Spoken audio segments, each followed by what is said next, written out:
Jadi seekor anjing tak sengaja ditemukan oleh pria Muslim India dengan keadaan yang malang. Karena kasihan ia pun berniat menolongnya.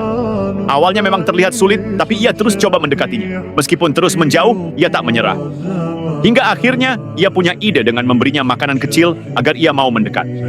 Sedikit demi sedikit ia mulai percaya pada pria di depannya. Sampai setelah beberapa kali percobaan dan menunggu waktu yang tepat. Syukurlah, sebuah duri yang ternyata dari landak berhasil tercabut.